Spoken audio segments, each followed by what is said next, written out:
We are in Parashat Balak, in Eretz Israel, outside of Eretz Israel, we're still in Parashat Chukat. Like I mentioned the last couple of weeks, we are going through the soap opera of the desert. That's why the whole book is called Bamidbar, in the desert.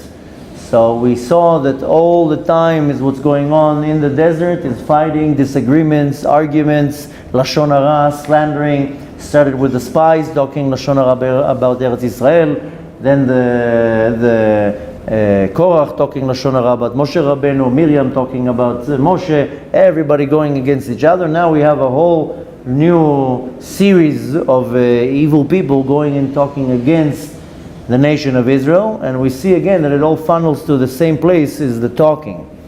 But nevertheless, there is a verse in our parasha, specifically we are in chapter 22. I know it's Parashat Balak, but the chapter is 22. This is in verse Vav 6, and it says, Asher tevarech mevorach, the one that you bless will be blessed, v'asher ta'or yu'ar, and the ones that you curse will be cursed. Now comes the big question, Makshim. Makshim means there's a question in the commentary. The lama hutzrach Balak lomar. Why did Balak had to say Asher tevarech mevorach, the ones that you bless will be blessed? Im kavanoto lo hayta ela shekalel. His intention was to curse, not to say a blessing. Ela shekalel v'shelo yivarech. So why is he saying that whoever you'll bless will be blessed? Comes another question. V'od lama bevracha amar. Why did he say in his blessing mevorach? Mevorach comes from when you say it in present, lashon hoveh. Now you're being blessed. But when he cursed, uvaklala amar yaor lashon atid. He said when the curse will go on the future. Ve'od ma, another question. Ma shekatav Rashi. Rashi says here another about the war. Al yedei milchemet Sichon. If you remember last week, the parasha ends with a lot of wars. And nevertheless, why there was wars? Bnei Israel wanted to cross the land. And every nation that they turned to, they sent a diplomat. They had the United Nations, and they sent a diplomat to say, can we cross in your land? And they said, no, we don't want you to cross in our land. And they went out to war. So there was different wars. One of them was a war against the nation that is called Sichon. She'ezrato le'akot et Moab, and they assisted to strike Moab. Dahainu she'Sichon sachar et Bilam lekalel et Moab. Now what do we learn from that? That the nation of Sichon, he hired Bilam to curse Moab. Sichon went against Moab. This is not a war with us. Now comes the question. The question is al Sichon. Why lama kshenilcham? Why when Sichon went to war with Israel? Lo kara af bapam hu leBilam lekalel et Israel. How come Sichon didn't call Bilam to curse Israel when he fought us? He called Bilam. Bilam was like he had like a website, bilam.com. You need to curse somebody? Call me 1-800. I'll curse him. So Bilam had in the search engine. How do you curse somebody? Oh, Bilam comes number one. So he had a whole business out. Everybody came to hire him. Of course, this is my additions, but nevertheless, Sichon was a nation. They went to war against Moab. Who do they call? You have ghosts at your home, you call the Ghostbusters. You want to curse somebody, you call Bilam. So how come Sichon didn't call Bilam to curse when they went to war with us? How come he called Bilam to curse Moab, but not us? That I'm talking about Sichon. So I'm just throwing some questions, not me. Zera Shimshon is throwing some questions. What's going on here? So he says, okay, now we threw some questions, let's see what's going on. He says as follows, Yesh lomar, let's read now from the text coming from the book of Mishlei, Proverbs. This is in chapter 23, verse 6. Al tilachem et lechem ra, al tilacham et lechem ra'ain, va'al titav lemat'amotav. What's the translation? Do not dine upon the bread of a stingy person, and do not desire his delicacies. Okay, the Proverbs is very metaphorical, but nevertheless it says in the Zohar, Ita Bazohar, Reish Parashat Bamidbar, in the beginning of Parashat Bamidbar, if you want the reference, the Zohar is page 117, כשמברך אדם לחברו, צריך לברכו בעין טובה. When you're blessing a person, You have to bless him with the right, what's called Ayin Tova, with the right intention. Or Belev Tov, with the right heart. Don't just say, yeah, you should be rich. Yeah, you should get married this year. So, nevertheless, the blessing has to be right. De'i lav, and if you don't do that, because why? Because if not, then your blessing is not a blessing. And then it's not going to actually happen. But how do you explain that? Bilam, his entire intention was evil. He didn't have a good intention here. As we learn in the tractate of Avot in the Mishnah, in chapter 5, that it says that Bilam had an Ain Ra'ah. He would look at something, he didn't have a good intention in anything that he does. So how can it be that the blessing of Bilam will have any type of power if his intention is not a good intention? So first of all, what do we learn from that? That if you bless somebody and you don't have a good intention in that, it's not going to work. The blessing will not work. It's like an empty blessing. In order for the blessing to help or to kick in, so to say, you have to have the right intention. So how does it work with Bilam? He didn't have any good intention. Okay. What do we say? Of course, we have to say that his blessing of Bilam worked. You know why? He knew, he's probably the only one who actually knew how to aim to the exact moment when to say what he needs to say. Since he knew exactly the point when Hashem is happy, when Hashem is upset, when Hashem is full of din, full of judgment, full of rachamim. Even that his blessing was not coming with the right attitude, came with a negative attitude, but he knew exactly when. The timing is everything. If you say something the right time, then you hit the point. You know, if you say, for example, Kriyat Shema, after the Zman of Shema, nothing happened. You just said a verse from the Torah. You didn't do a mitzvah. So this is one example out of many how the timing makes sense. You can light candles 2 hours before Shabbat comes in. Did you do anything? No, you just lit candles. You light candles half an hour after Shabbat comes in. Did you light candles? You do a mitzvah? No, you did a sin. So the timing is huge, especially when it comes to blessings and cursing. The perfect example is you have a sniper, and the sniper is holding the gun or the bow and arrow, whatever it is, 1 millisecond, and the bullet will not hit the target. The timing has to be perfect. Bilam was a professional in timing, and he knew exactly when Hashem is upset, say a bless, say a curse. He knew exactly the timing. Okay. Kmo shekatav, there is a book. It's called Kvod Chachamim. Now, it's a little bit confusing. There are two types of books that are called Kvod Chachamim. The translation means the respect to the wise.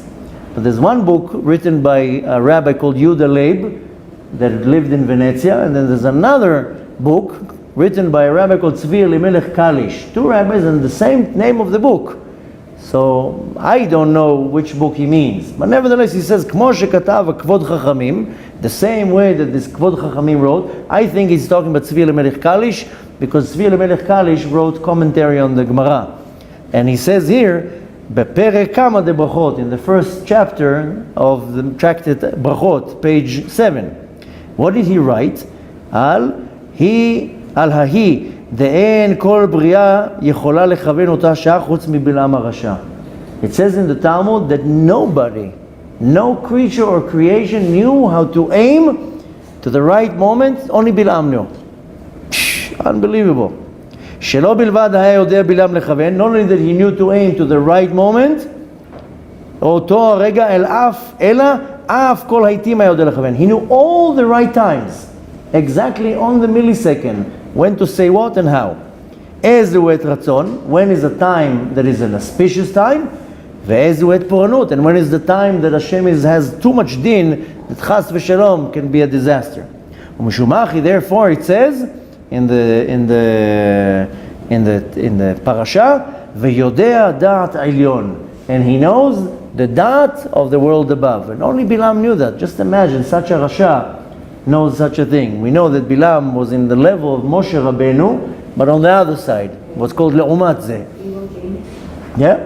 Nevertheless, והנה בלק היה קוסם יותר מבלעם. Now what's going on here? Balak was a greater sorcerer than Bilam. Bilam just knew the times. But Balak was mamash a very strong, powerful sorcerer. Sorcerer, or warlock, I don't know how you really call it in English. In Hebrew it's called kosem. Kosem, he does magic, does all sorts of sorcery. Nevertheless, שליבו אומר לו, דילמה, הקדוש ברוך הוא לא ירצה לכעוס. Balak says, wait a minute, maybe at the time when I want to make this magic, Hashem doesn't want to be angry. Sometimes Hashem is calm. There's no din. באלו הימים, כמו שבאמת אכן, maybe I'm falling on the wrong day and the curse will not work. שום האחי, therefore, שלח לו, אולי יוכל נקה בו. That's why he said, okay, let's get Bilam, let's team up. Maybe we can strike the nation of Israel. Why is he using a very interesting word here? He says, Lashon nakeh. Now, nakeh means to hit, but also, nakeh means to lenakot, it's not so strong. Mashma lenakot me'at velo lechalotam. Give them just a smack. Don't destroy them. Look at the text, what he's saying. He doesn't say, I want to destroy them. I want to hit them. Oh.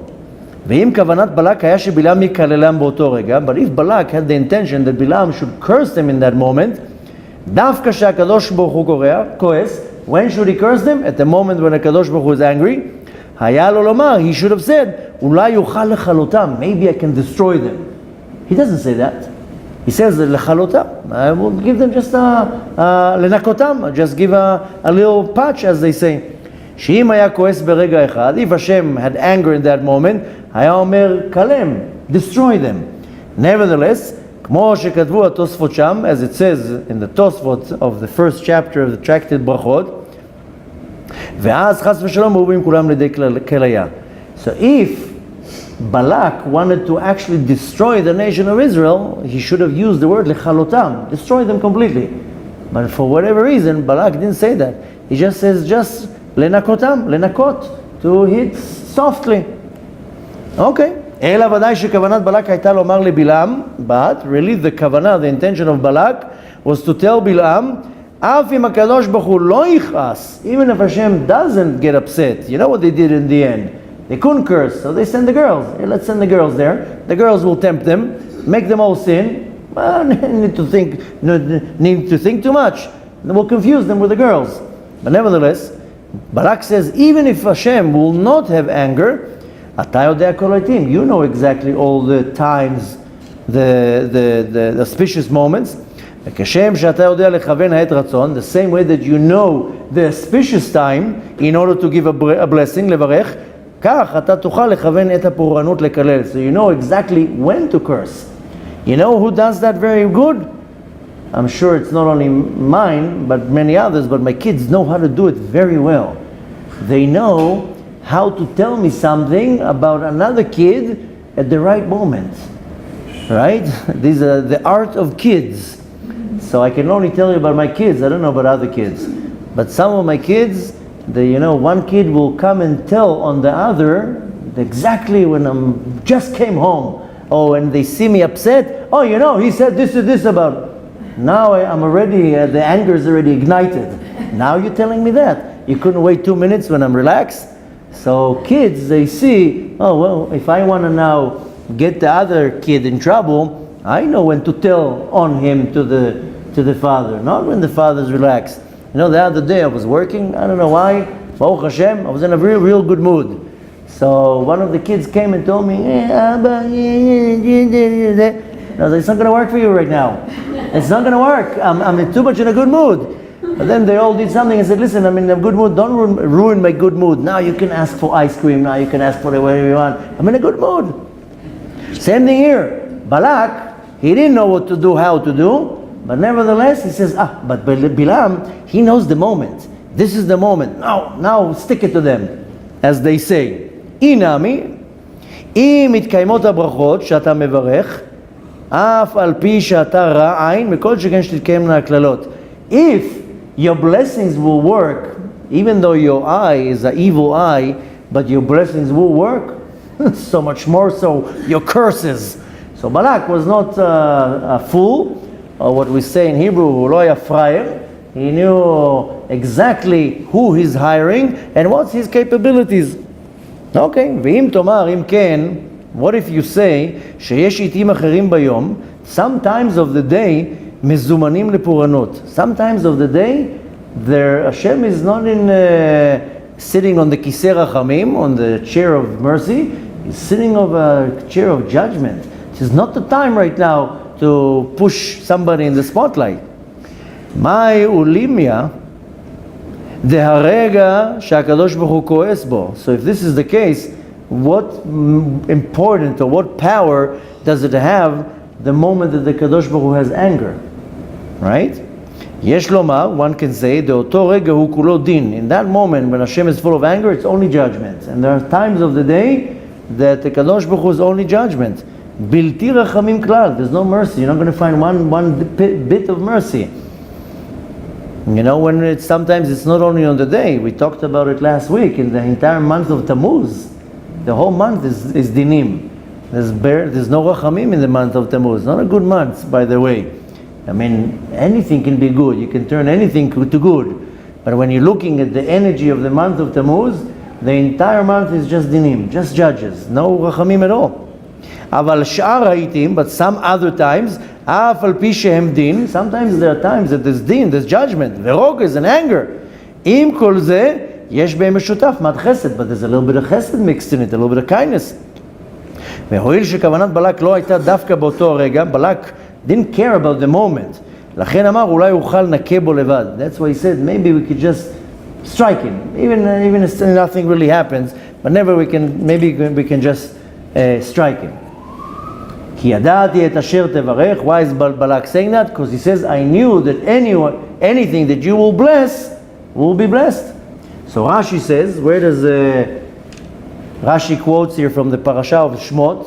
This is in chapter 4. שמידה טובה מרובה ממידת פורענות. What does Rashi say here about this entire theme? That a good attribute, even if it's a little bit, it's much greater than the midah of anger and poranut and distractions and so forth. שמלכתחילה כתיב, in the beginning he writes, ויוציאה והנה אדום צורת כשלג. Where do we learn that? Moshe Rabbeinu was on the mountain having an encounter with Hashem. Hashem is telling him, go to Mitzrayim, get my people out of Mitzrayim. Moshe Rabbeinu starts saying, I don't want to. I have an older brother. I stutter. I don't know, I have a doctor's appointment. Leave me alone. I retired already a long time ago. What do you want from me?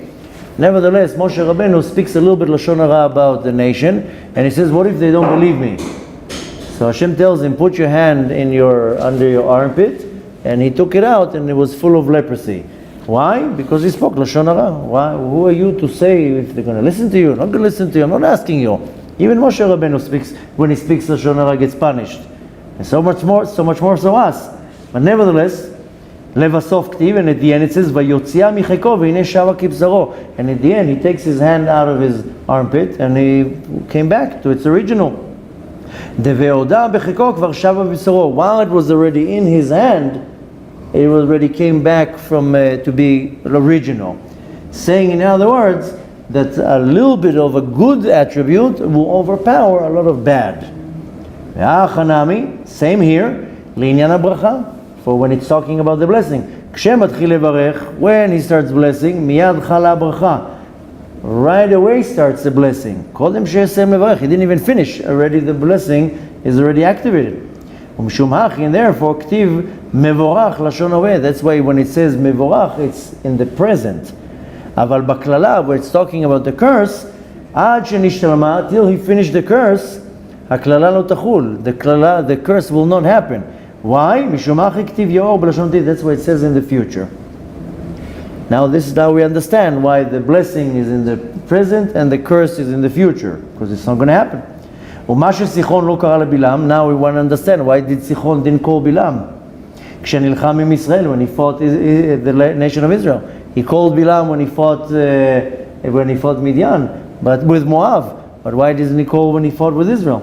Yuvan, Imashi Peresh Rashi, we understand what Rashi says. Vayetze Sichon, Sichon came towards the war outside to approach.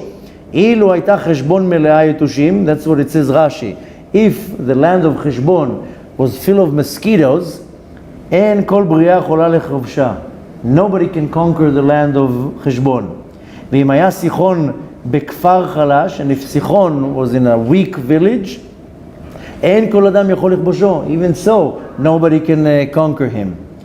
That's what Rashi says. אם כן, therefore, מלכתחילה כשסיחון היה רוצה לכבוש חשבון, when סיחון wanted to conquer the land of חשבון, לא היה יכולת בידו, he couldn't. והוא צריך בעל כוחו לזכור את בלעם. He had to hire בלעם in order to curse Moab, כדי שיכבוש את חשבון, in order for him to conquer the land of חשבון. Saying in other words, you can't do anything if there's no approval from the world above. If from the world above, if Hashem approves something, nothing you're going to do will stop you. But if there's no permission from the world above, nothing will work, even if you'll try as much as you can. אומנם אתה, but now, שכבר הייתה בידו חשבון, now סיחון conquered חשבון, והוא היה מלך קשה, חשבון was a very hard nation to conquer. לא היה עולה על דעתו ששום אדם לא יכול, now he can't think that nobody can conquer them. ומשום הכי, and therefore, שמח על גבורתו, he counted on his might, ועל עיר מבצר שלו, and the fact that he was very strong, and very strong army, ולא קרא לבלעם, and he didn't call him for nothing, שלא לצורך, for not really needing to. Because he knew exactly what's going to happen. So תכף, what we're going to do, we're going through a few simanim, then we'll conclude everything. I know sometimes I can see by the eyes rolling, what is he talking about? But nevertheless, let's continue, and then at the end everything will be clear. Next, we're in Siman Bet, in the second part. While Bilam was going to do his agenda, he's going on his donkey, and at some point he goes through a very narrow part, and the donkey kind of squashes his leg on the fence. So the verse in the parasha, this can be found in verse 24, and it says, "Vayamod malach Hashem," and the angel of God stood where? B'mishol hakramim. Mishol hakramim is the path of the vineyards. Why is the angel standing there? Not only that, gader mizeh vegader mizeh. There's a fence over here and a fence over here. Okay, why? Comes a big question. Why is he going in the path of the vineyards? From all places. That's where the angel of God stands. Not only that, why is there a fence from both sides? What is the Torah telling me? So he says as follows, Yesh Lavin. We have to see here. Deita b'midrash, in the Midrash Rabbah, on Parashat Noach. This can be found in page 36. כשנוח הלך ליטה כרם, when Noach went to a vineyard, he went to plant a vineyard, פגע בו שידה אחת. He met a demon. And the demon told him, אמרה לו, שותפי עמך, make me a partner with you, והיזהר שלא תיגע בחלקי, and be very careful not to touch my portion. So the demon tells Noach, you make me your partner in planting the vineyard, but don't touch my part. I will be partners with you, you don't touch mine. שאם תיגע בחלקי, if you're going to touch my part, אני אזיקך, I will harm you. Okay, that's what the Midrash says about Noach. לזה רמז לו, that's why he hinted to him, המלאך, there's an angel there, where? הנה בכרמים, in the vineyard. יש לשטן שותפות בהם. The Satan has partner, Satan, the Samech Mem, the devil, has a partnership specifically when it comes to these vineyards. ואף בך יש חלק בשטן ויש חלק בנבואה. So with Bilam, he had a part that was belonged to the devil, to the Satan, and part of it he had prophecy. Bilam was a prophet. היזהר שלא תיגע בשביל השטן. Be very careful not to touch from the part that belongs to the devil. Why? כי מיד תהיה נאבד. He will take you like that. If you touch a part that belongs to the Satan, you will be gone. וזהו גדר מזה, גדר מזה. That's what it means. There was a fence here and a fence here. Why? Because he had to go through a very narrow place. וזהו לסתן לו. Why? Because he went to go and to, so to say, slander the nation of Israel. כלומר, לרמוז לו שיש לו חלק השטן. You go and you slander somebody else. And what was his agenda? Satan comes from the word lehastin, is that I go and I prosecute against you. You know what he did? You know what he said about you? You know what he did that this is you? This is called lehastin. That's the Satan. That's what Bilam did. So he came to tell him, listen, the fact that you have prophecy, that's very nice. But you also have a big portion in you that you're coming to talk bad about somebody else.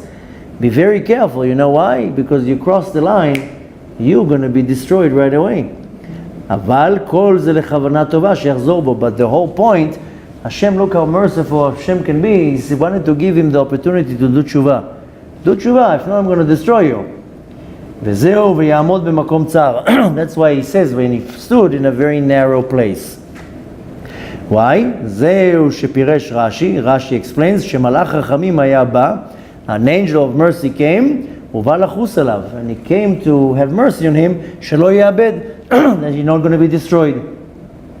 So this is the second part, second siman, where he's talking about the angel, what was the whole point there. Now we'll learn siman hey, the fifth part, and this hopefully will shed some light on what I'm trying to say. Then later on in the parasha, 2 chapters later, it says a very famous verse, Ma tovu olecha Yaakov mishkanotecha Israel. Very, very famous verse, that it means, how good are your tents, Jacob, or O Jacob, and your dwelling places, O Israel. This is a very famous verse. And it says as follows, Yesh ledakdek belashon. Now we have to see, we have to be very particular with the text. Why does it say, Ma tovu olecha? What? Shaya dai lomar, tovu olecha Yaakov. Good are your tents, Yaakov. Why does it have to say, how? Ma tovu olecha Yaakov. What is the word coming from? Well, you're missing letters, you have to add a few letters. Just say, tovu olecha Yaakov. Your tents are, how would it be? It will be, good are your tents, instead of how good are your tents. Why do you need the how? Why is the word ma comes here? Now comes a beautiful secret here. V'yesh lavin, we have to understand, shesod ha-mezuzah, the secret behind the mezuzah, katvu ha-mekubalim. There's a great mekubal, known as the Rekanati. Rekanati is Rabbi Menachem bar Binyamin, very great rabbi with a lot of books of Kabbalah, a lot of pirushim on the Torah about Kabbalah, and he explains there's a very deep secret in the mezuzah. Why? He says, Shehu zaz mavet. The mezuzah, if you break the words, you read zaz, zayin, zayin. Zaz means move or remove, and then the word mavet, death. What does the mezuzah do? It removes death. Okay. How exactly? What's going on here? Ve'od katvu, and what else does the Mekubalim write? Specifically the Rakanati, and you can find that on Parashat V'etchanan. Shebe'emtza otiyot met nichnesu zayin vav zayin vav. Now you have the word mezuzot, okay? Picture it in your mind. Mem, zayin, vav, zayin, vav, taf. Now take the first word, letter, mem, put it aside. Take the last letter, taf, put it aside. You have in the middle twice the letters zayin, vav, zayin, vav. So on the outside you have mem and taf. What is that? Met, death, or dead. But in the middle you have twice zayin, vav, zayin, vav. Okay. Dahainu mezuzot. What do you get when you put all together? Mezuzot. Right? Mem, zayin, vav, taf. Vehu begimatria, kaf, vav. Move away the mem, move away the taf. You have zayin, vav. Right? What's the numerical value of the two of them together? 13 and 13, 26. So the gimatria is 26. What is 26? Yud ke vav ke, Hashem HaMiyuchad. Zeo she'amru, as it says in the Zohar, this can be found in Parashat Bo, page 36. Katov shmi al pitchecha, write my name on your door posts. V'zeh Hashem, and that name, marchik hamavet. It will remove away death, and not only that, it will separate it. Umafrida.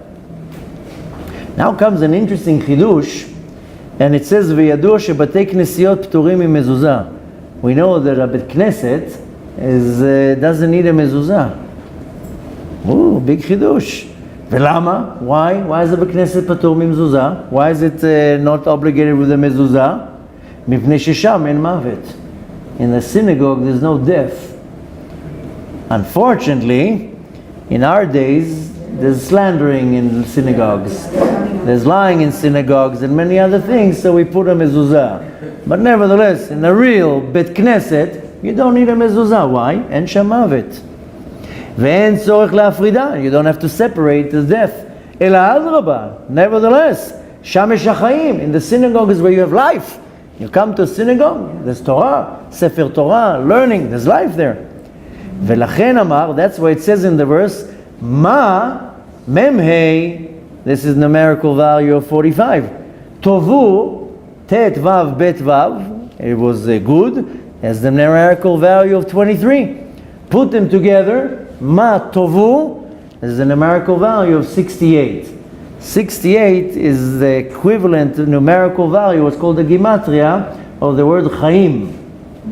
Chet is 8. Yud and Yud is 20, and Mem is 40. Chaim is life. Ma tovu. This is life. Shem Gimatria Samechet, Dehainu Chaim. This is the numerical value of 68, means life. Ve'amar Ohalecha Yaakov, your dwelling place, your tents, Yaakov. Why? As it says in the text, this can be found in the book of Micha, chapter 7, verse Kaf.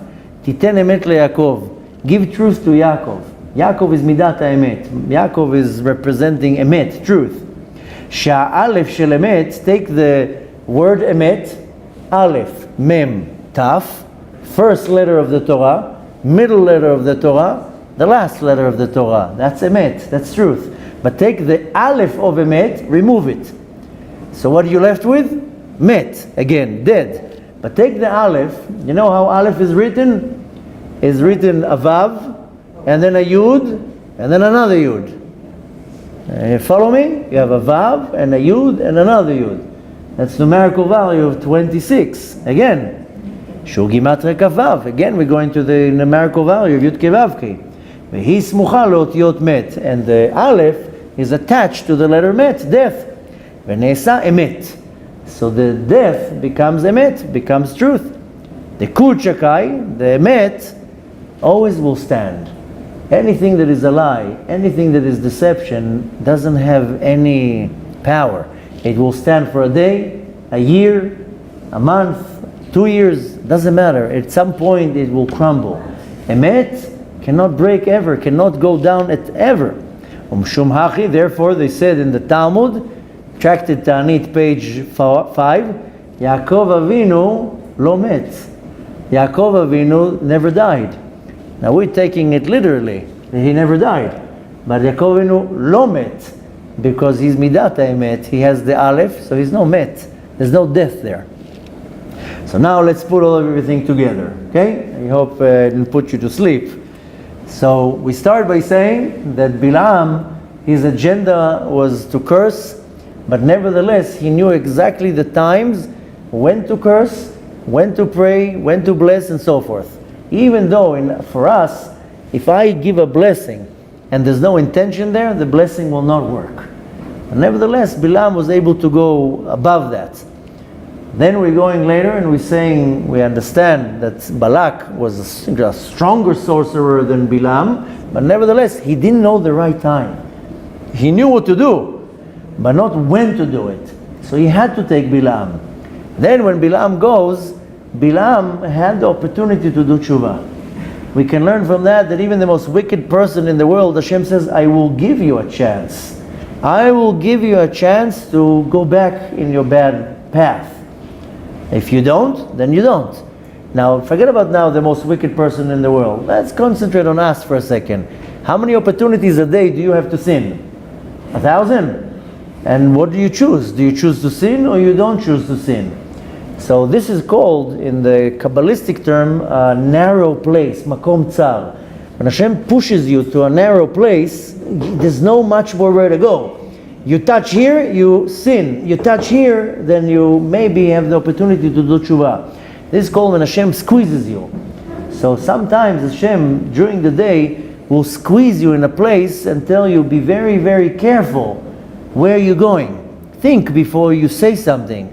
Because if you attach yourself here, what does it says in the Midrash about Noach? If you touch, I will destroy you in a second. Ani abed otcha. I will destroy you. Why? Because everything in this world either has a chiza, a grasp of the Satan, or not. You can do tshuva. But I'm sure you know the famous song, Kol ha'olam kulo, Gesher tzar meod. The entire world is a very narrow bridge. Can you go down to the philosophical idea behind the narrow bridge? Yeah, because you have to go from point A to point B, but in order to survive, you have to go in a very narrow place. You lean here, you'll fail. You lean here, you're not. You'll succeed. So it all depends where are you going. Now ignore Bilam right now. I don't care about Bilam. I care about myself and I care about you. The Torah is coming to teach me you are walking on a very narrow path. Because sometimes I look at a person, I don't want to bless him. I look at the person and I'm very angry at that person. I want to curse the person. He should, Hashem Merachem, what comes out of people's mouths. And sometimes I'm not happy with a certain individual. You know why? He's more successful than me. He's probably a liar. He stole it. I don't know. He cheated. No, he didn't. So we see from so many different midot that a midah ra'ah, bad midah, bad attribute, will cause the person to curse, to slander, to look at a person what's called in the ayn ra'ah. And we, don't fool yourself.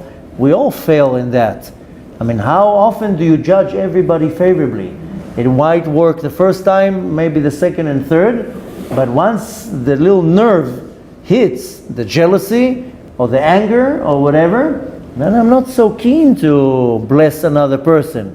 And right away, the anger will cause to curse.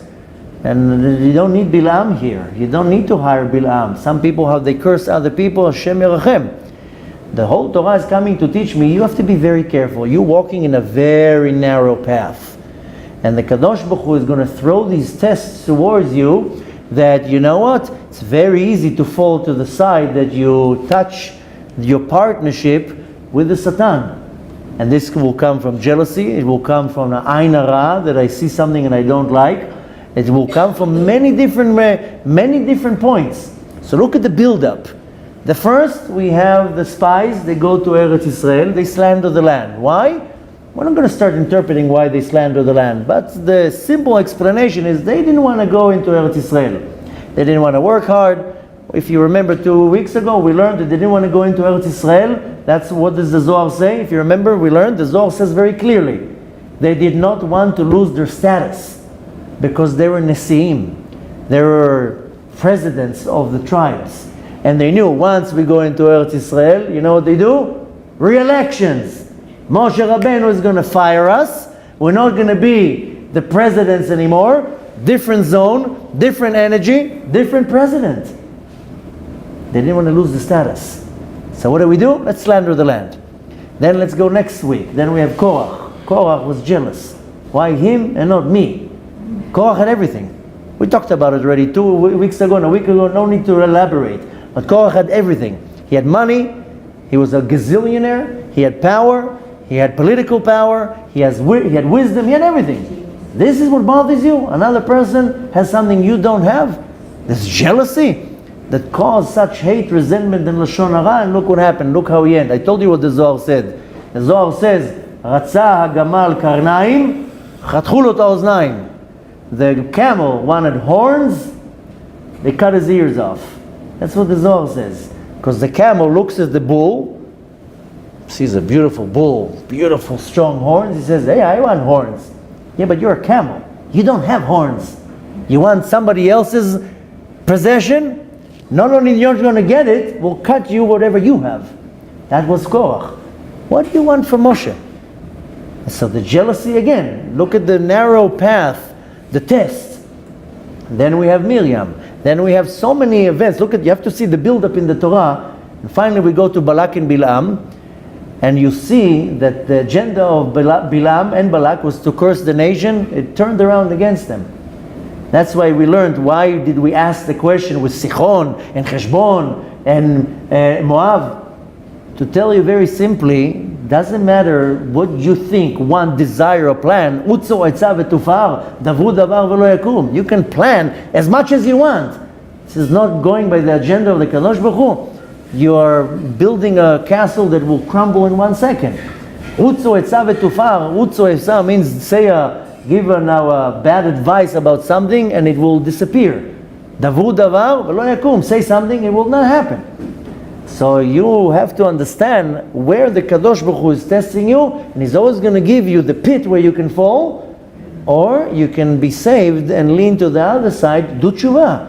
Kadosh Baruch Hu, with all the judgment, will let you do tshuva.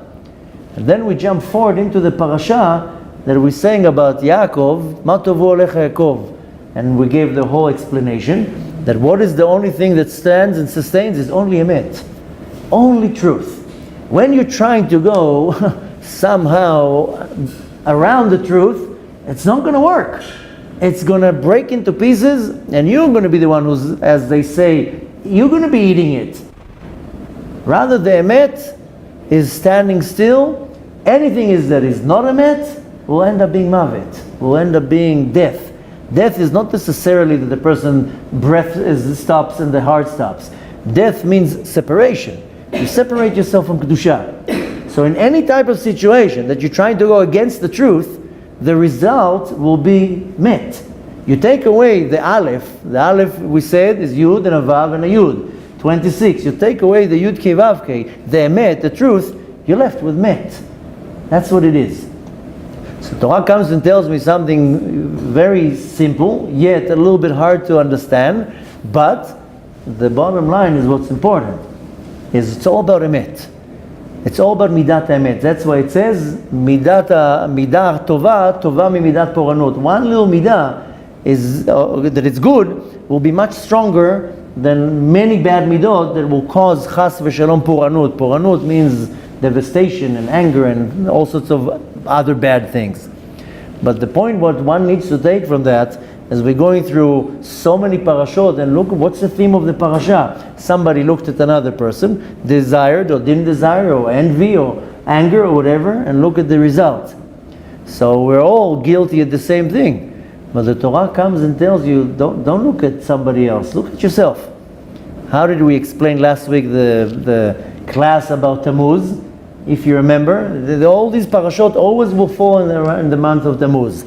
Because if you remember, very briefly I explained that every month there's a certain combination of letters of Yud Kei Vav Kei, and the way they would be organized, that's how it would be affecting the energy in the world.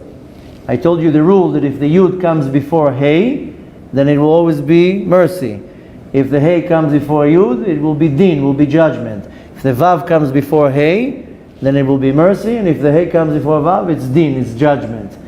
And I gave an example that the month of Nisan is only Rachamim, only mercy. So it's the right order, Yud, and then a Hey, and then a Vav, and then a Hey. But in the month of Tammuz, the order is completely other way around. It's a Hey, Vav, Hey, Yud, which means it's just Dinim. And we talked about the Tikkun. So we mentioned that the Tikkun of the month of Tammuz, the Tikkunei Zohar gives the verses that hint on the Tikkun. And the verse that it gives comes from Megillat Esther, from the Megillah of Esther, when Haman says, Kol ze eneno shaveli, which is the last letters of Hey, Vav, and Hey, Yud. Meaning, Haman, what was his problem? He's the same thing with Korach. Haman had everything. Money, power, control, everything. But one little thing bothered him, that Mordechai is not bowing to him. He is willing to give everything up. Kol ze eneno shaveli. Just because of this. That's stupidity. So what's the tikkun? Is that you reverse it. Akol shaveli. Everything is worth it for me. Everything is good. So we have to understand from that it says in the Mishnah in Tractate Avot, what is the best midah that a person should have? Different sages say different thoughts. And one sage says, Ain Tova. When you look at something and you see only good, you only see through the eye goodness. So you don't have jealousy. Because why should I be jealous of him? He has more money. That's what Hashem wants. Why should I be jealous of him? He's more popular. He's more powerful, he's smarter than me. His wife is more attractive. Why do I need to be jealous of this person? That's what Hashem wanted him to have. That's what Hashem wants me to have. This is the whole idea of the war with Sichon. He says, I know I can't do something that it doesn't work with Hashem above. So just see how pathetic is jealousy and anger and all these midot. That why? Because I don't look at the person in the right eye. I don't look at the situation in the right eye. What would be the result? Hate and resentment and lashon hara and slandering. And what's the end? Look at Korach. Look at the punishment. The ground swallowed him. There's no such a death in the Torah. You're not going to find anywhere in the Tanakh a person being swallowed with his possessions. To come and tell you you want something that doesn't belong to you, you'll end up not only getting that, you're going to lose everything. So you want to take all these details that the Torah is telling us. Zera Shimshon is tying all the dots together to tell you, you have to go on the path and understand that you're going in a very narrow path. Very narrow path. You bump a little bit this way, that's it, you're done. You're gone. You go to this side, maybe you'll be saved and you do tshuva. But you have to have the midat emet. It's all about emet. It's all about the truth. And the reality is that 99.9% what you see in this world is all sheker, it's all a lie. The Zohar calls this world Alma de Shikra, the world of deception. Everything here is a lie. Not everything, 99.9. Even what people tell you. I don't believe anything that anybody tells me. Really? Okay, yeah, I know. Okay, fine. Why would I believe? No offense, most people lie all day long. To find a little bit of emet, this is like finding a needle in a haystack.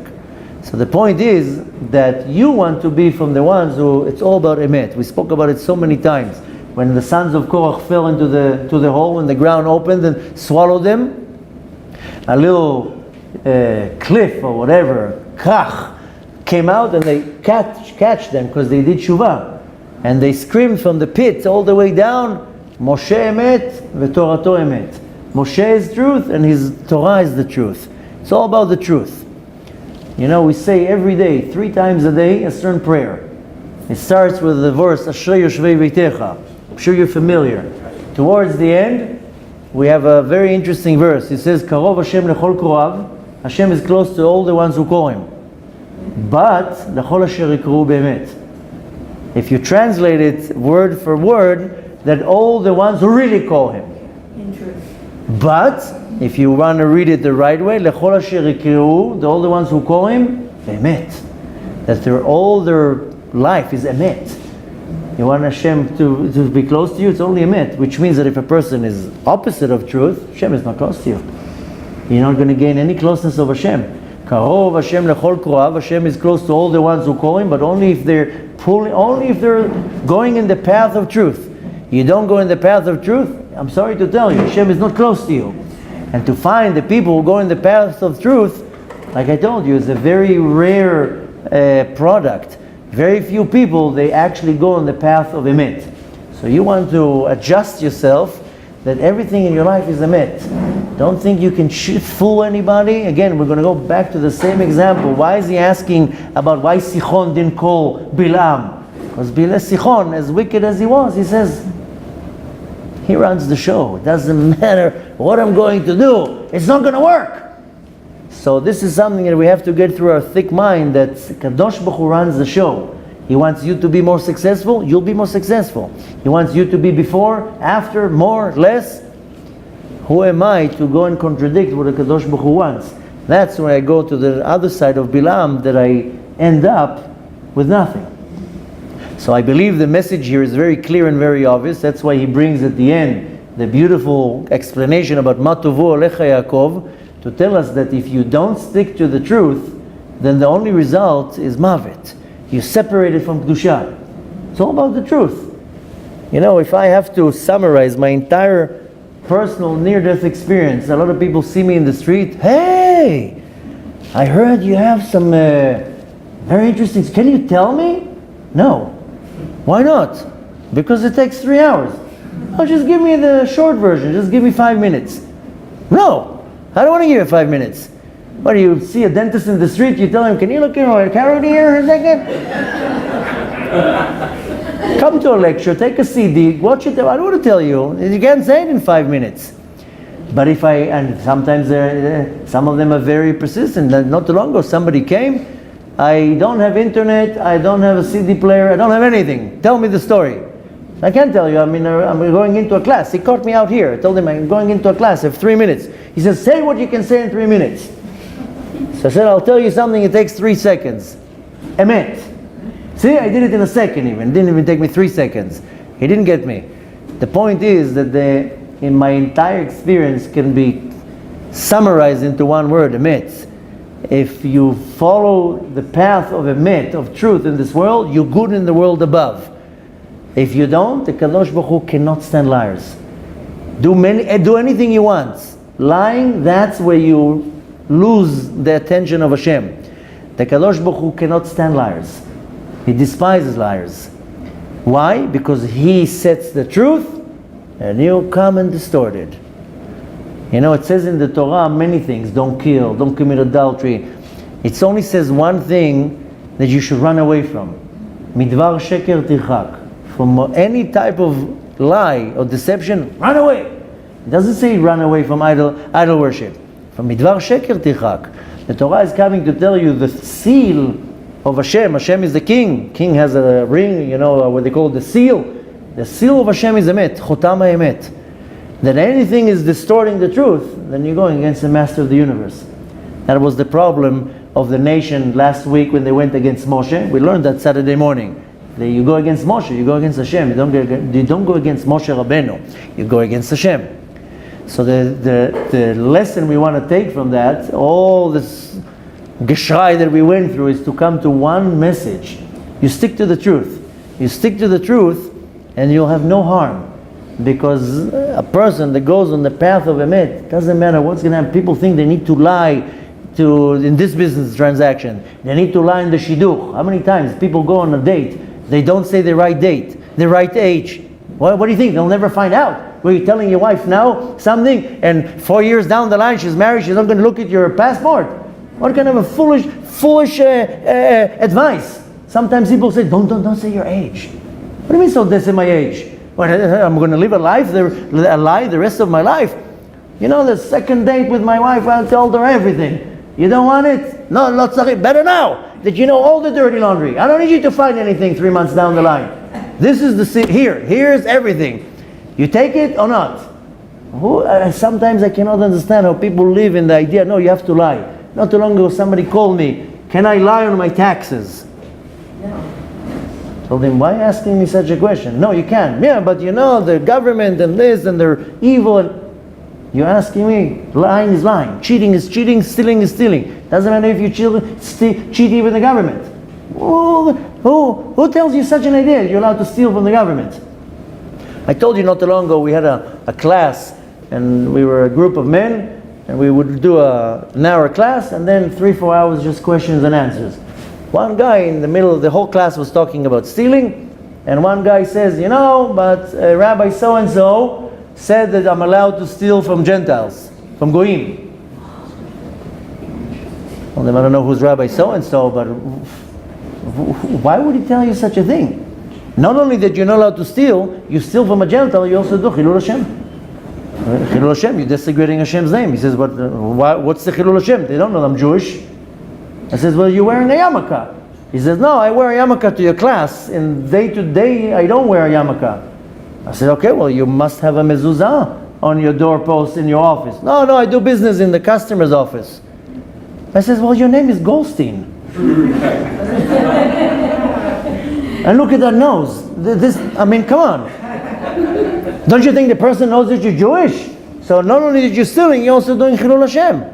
What kind of a rabbi tells you you're allowed to steal from a Gentile? It says in the Torah, lo tignov. It doesn't say lo tignov miyudi.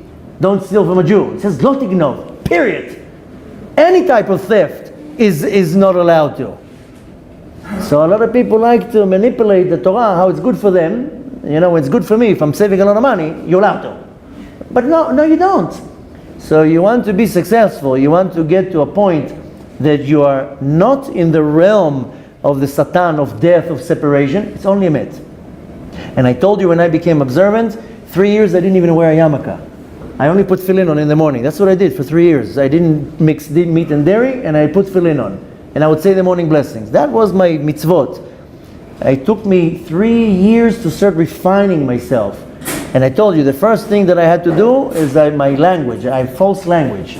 I couldn't bear listen to how I talk. Because every word that came out of my mouth was a curse. The A word, the B word, the C word, the D word, all the words. And there was no words but the curses.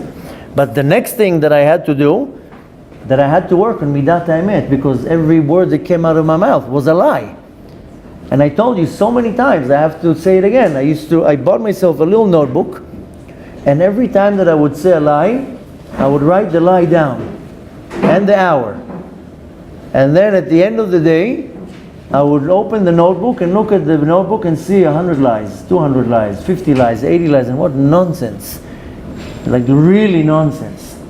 And I had to slowly remove the line. And I would talk on a regular conversation and then catch myself lying. But no, I didn't say that. I didn't mean that. People thought I'm cuckoo. But I started noticing the junk that comes out of my mouth to figure out that 99% of what comes out of my mouth was lies. So, and that's why I didn't even go to yeshiva, I didn't even put a yarmulke on my head. How can you be a slave to Hashem? How can you serve Hashem if you lie, and you cheat, and you slander, and you talk lashon hara, and you gossip, and you cause disagreements and arguments? How can you serve Hashem? You can't, you're lying to yourself. So you can lie to other people as much as you want.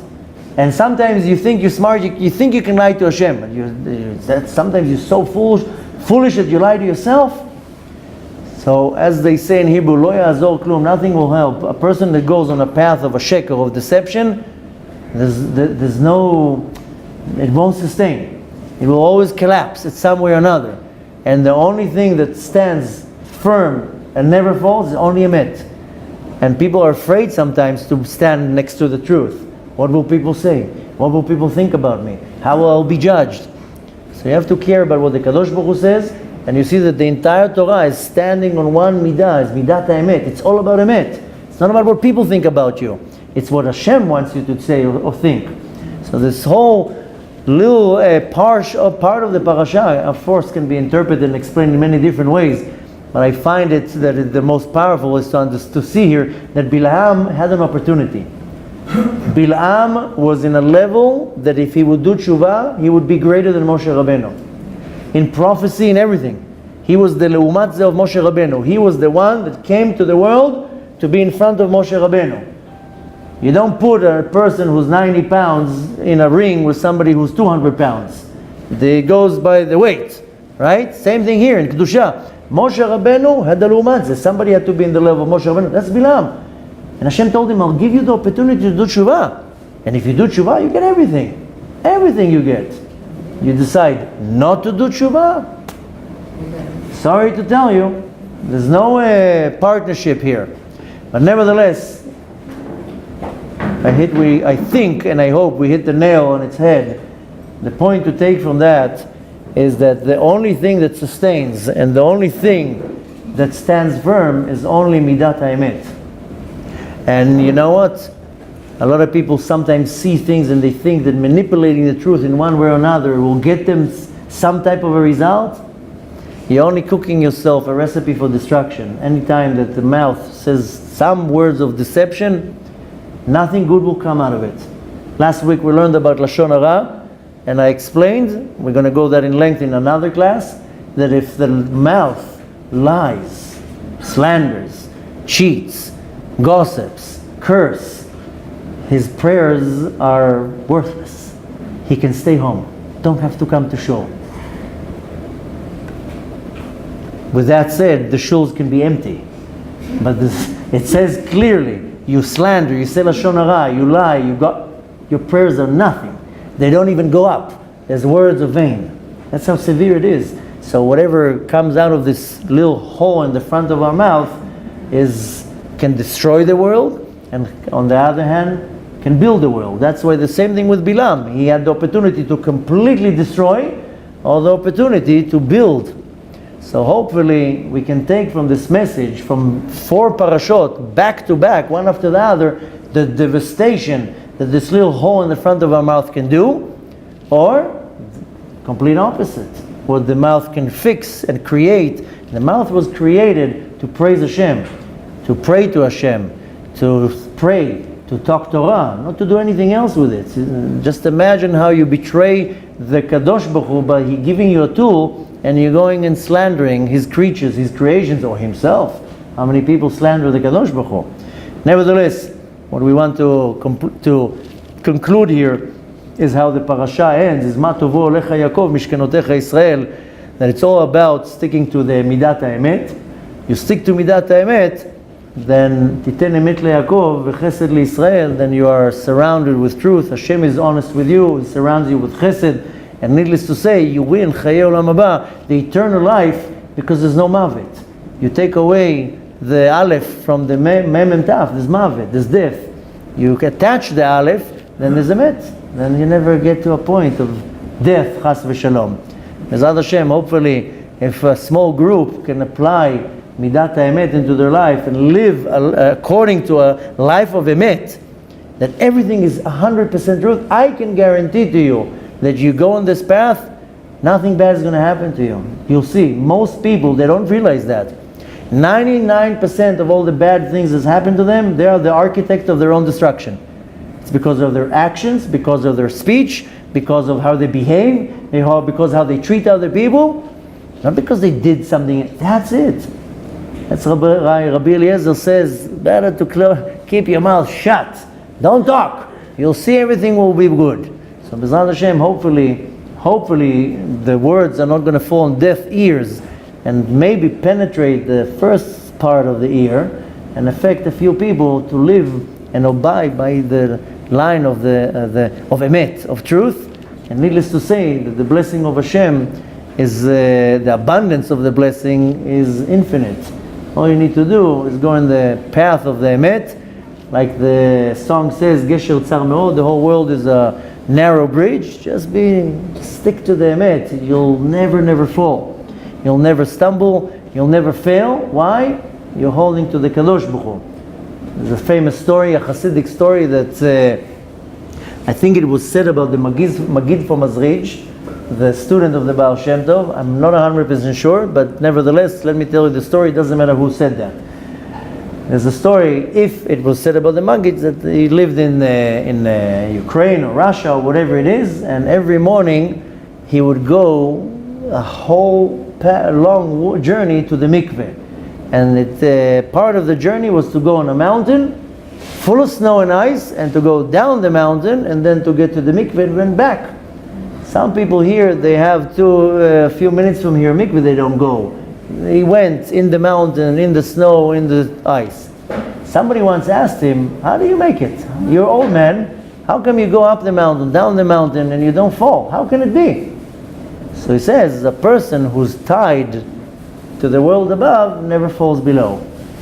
So the only way to tie yourself to the world above is only one way, is only with Emet. So if a person is kashur, is tied to the world above, he will never fall in the world below. Not physically, not emotionally, not mentally, no anything. But the second that you separate yourself from the world above, then here is subject to fall and to fail.